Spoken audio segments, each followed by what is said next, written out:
Hey everyone and welcome. Well, I thought I'd bring you the wise words of the late George Carlin as he absolutely nails the complete clown world we're living in at the moment and why it's all happening. And I do believe that we have rotten politics, and I'm not using that as an exaggeration. Have a listen to this. They own you.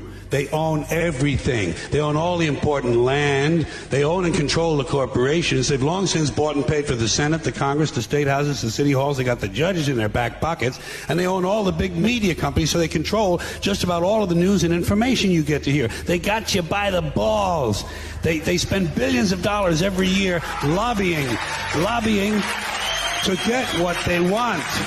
Well, we know what they want. They want more for themselves and less for everybody else. But I'll tell you what they don't want. They don't want a population of citizens capable of critical thinking. They don't want well-informed, well-educated people capable of critical thinking. They're not interested in that. That doesn't help them. That's against their interest. That's right. They don't want people who are smart enough to sit around the kitchen table and figure out how badly they're getting fucked by a system that threw them overboard 30 fucking years ago. They don't want that. You know what they want? They want obedient workers. Obedient workers. People who are just smart enough to run the machines and do the paperwork and just dumb enough to passively accept all these increasingly shittier jobs with the lower pay, the longer hours, the reduced benefits, the end of overtime, and the vanishing pension that disappears the minute you go to collect it. And now they're coming for your Social Security money. They want your fucking retirement money. They want it back so they can give it to their criminal friends on Wall Street. And you know something? They'll get it. They'll get it all from you sooner or later because they own this fucking place. It's a big club, and you ain't in it. You and I are not in the big club.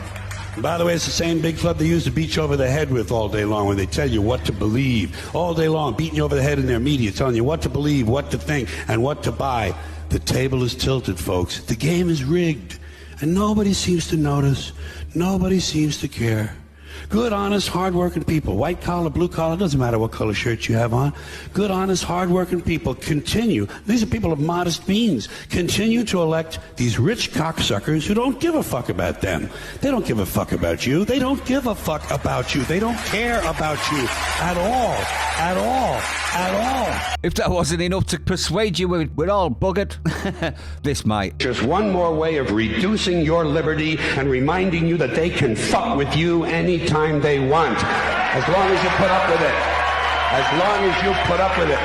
Which means, of course, anytime they want. Because that's what Americans do now. They're always willing to trade away a little of their freedom in exchange for the feeling, the illusion of security. What we have now is a completely neurotic population obsessed with security and safety and crime and drugs and cleanliness and hygiene and germs. There's another thing. Germs.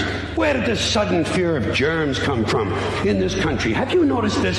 The media constantly running stories about all the latest infections, salmonella, E. coli, hantavirus, bird flu, and Americans they panic easily, so now everybody's running around scrubbing this and spraying that and overcooking their food and repeatedly washing their hands, trying to avoid all contact with germs. It's ridiculous, and it goes to ridiculous lengths.